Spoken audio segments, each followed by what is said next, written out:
In pertussis, what stage follows the incubation, also known as the catarrhal stage? A. The whooping stage. B.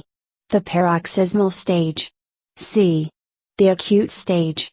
D. The convalescent stage.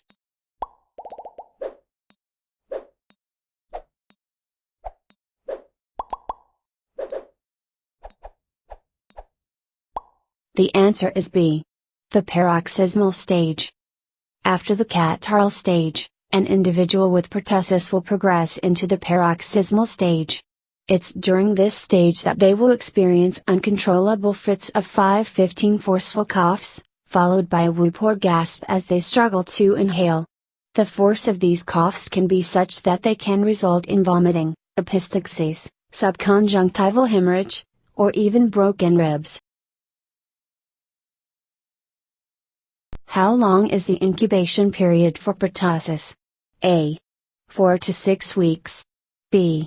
1 to 3 weeks. C. 2 to 3 months. D. 2 to 7 days.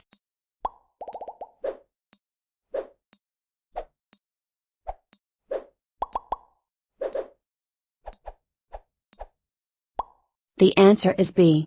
1 to 3 weeks.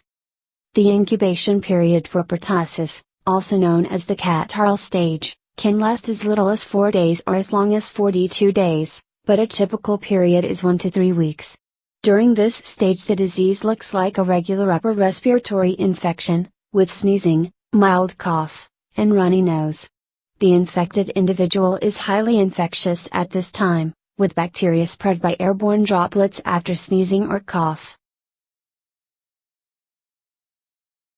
You are the nurse taking care of a 40-year-old African American female who complains of fatigue and shortness of breath. Her physical exam is remarkable for erythema nodosum on the bilateral lower extremities. A chest X-ray is performed that demonstrates bilateral hilar infiltrates.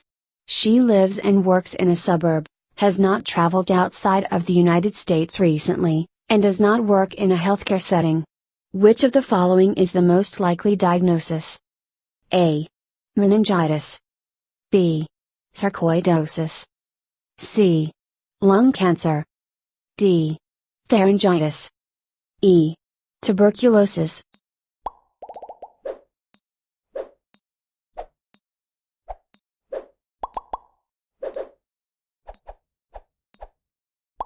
The answer is B. Sarcoidosis. This inflammatory condition is frequently found in African American women in their 40s who present with fatigue and shortness of breath among other symptoms, who also have erythema nodosum on the lower extremities, and have bilateral hilar infiltrates on chest X-ray. This constellation of findings is highly suggestive of sarcoidosis. Sarcoidosis results in the formation of numerous non-necrotizing granulomas, most commonly found in the lungs, that can play a role in the symptoms experienced by these patients. Other findings suggestive of sarcoidosis include elevated serum calcium levels with normal serum PTH levels. Tuberculosis can present in a similar manner to sarcoidosis, however, given the patient's suburban living environment, lack of a travel history, and lack of healthcare exposure, the likelihood of being exposed to tuberculosis is very low, making sarcoidosis a more likely etiology. While lung cancer can present a shortness of breath with hilar infiltration in chest X-ray, in a relatively young otherwise healthy patient who also has erythema nodosum and in whom the hilar infiltrates are bilateral, sarcoidosis would be a more likely etiology. The patient does not have any findings consistent with meningitis. Legratian meningitis is petechial, not erythema nodosum, or pharyngitis. What is the hygiene hypothesis in asthma? A. Keeping children's hands clean will reduce asthma rates. B. Dirty water is responsible for many cases of asthma in the developing world. C. Frequent bathing can reduce the severity of asthma attacks. D. Exposing children to pathogens at a young age will decrease their risk for asthma.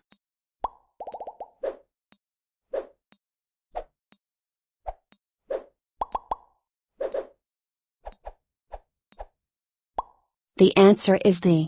Exposing children to pathogens at a young age will decrease their risk for asthma. Incidence of asthma is lower in populations exposed to an abundance of microbes from a young age. The hygiene hypothesis suggests that early immune stimulation by multiple forms of infectious agents may push a Th1 phenotype, reducing the Th2, allergic, response.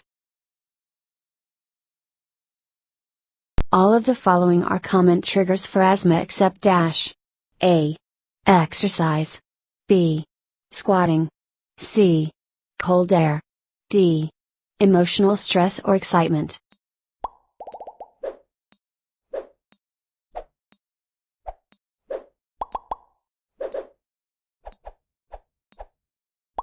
The answer is B. Squatting. The most commonly reported triggers for asthma attacks are cold air, emotional stress or excitement, infection, irritants such as pollen or dust mites, and exercise. Other triggers may include lying down, exposure to cigarette smoke, or acid reflux. A patient has been administered isoniazid for the treatment of tuberculosis, TB. Which statement made by the nurse would be the most appropriate when teaching the client about this medication? A. This medication is known to cause peripheral neuropathy and therefore it is necessary to give pyridoxine prophylactically. B. This medication is associated with color blindness. C. This medication is expensive and may only be taken subcutaneously. D. This medication must be taken twice daily for 9 to 12 months. E. This medication must be given by directly observed therapy.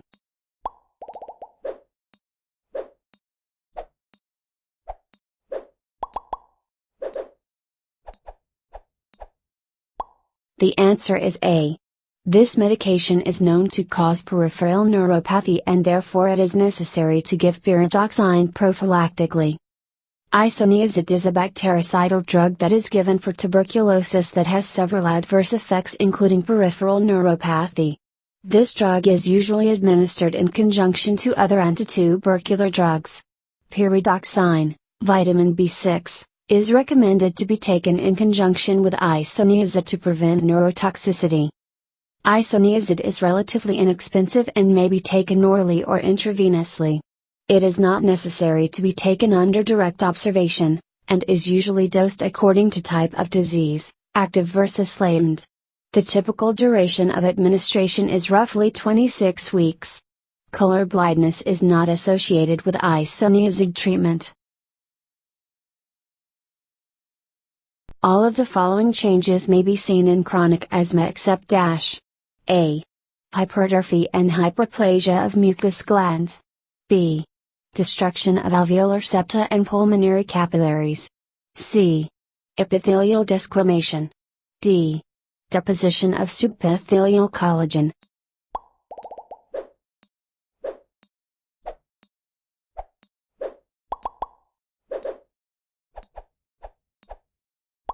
The answer is B. Destruction of alveolar septa and pulmonary capillaries. Chronic asthma can result in a situation referred to as airway remodeling, typified by the following changes: increased airway vascularity, epithelial desquamation, deposition of subepithelial collagen, and hypertrophy and hyperplasia of mucous glands and of the underlying muscle layer.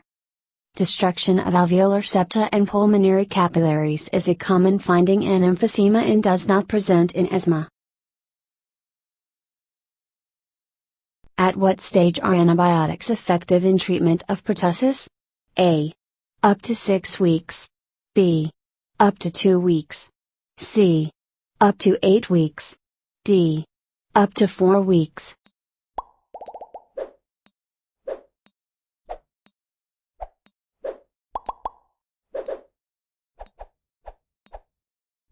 The answer is D. Up to 4 weeks. Antibiotics have been shown to have very little effectiveness in treating a pertussis infection older than 4 weeks. Because of this, treatment with antibiotics to individuals that have been symptomatic for longer than 4 weeks is not generally recommended. A client is admitted to the Acute with acute respiratory distress syndrome, ARDS. The client has a recent history of bacterial pneumonia that has worsened and is at risk for hypoxemia. All of the following interventions apply to treatment for acute respiratory distress syndrome, ARDS, except A. An arterial catheter may be inserted to allow for blood pressure monitoring and ABG, arterial blood gas, blood sampling. B. Client may be placed in the prone position to increase the partial pressure of oxygen. C. Parenteral or enteral feeding will be necessary to meet high energy demands. D. The client should be given the highest concentration of oxygen that will yield a partial pressure of oxygen of 60 mm of mercury or greater. E. Daily weight should be taken to monitor fluid status.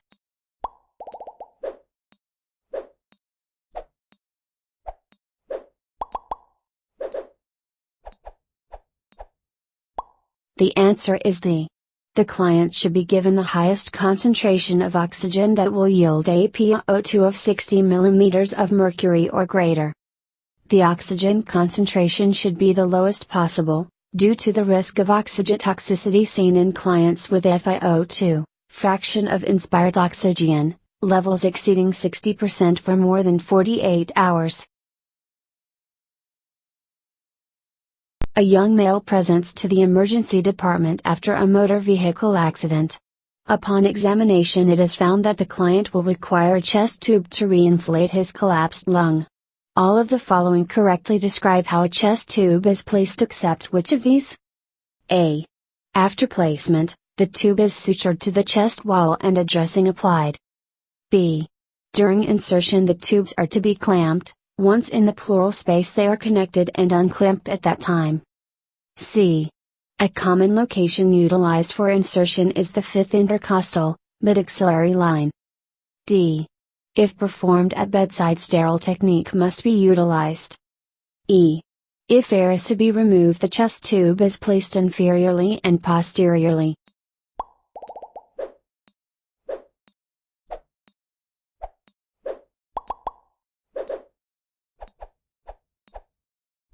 The answer is E. If air is to be removed, the chest tube is placed inferiorly and posteriorly. The correct placement of tubing includes directing a tube apically to remove air from the pleural space, and to direct the tube that will drain fluids in an inferior and posterior orientation.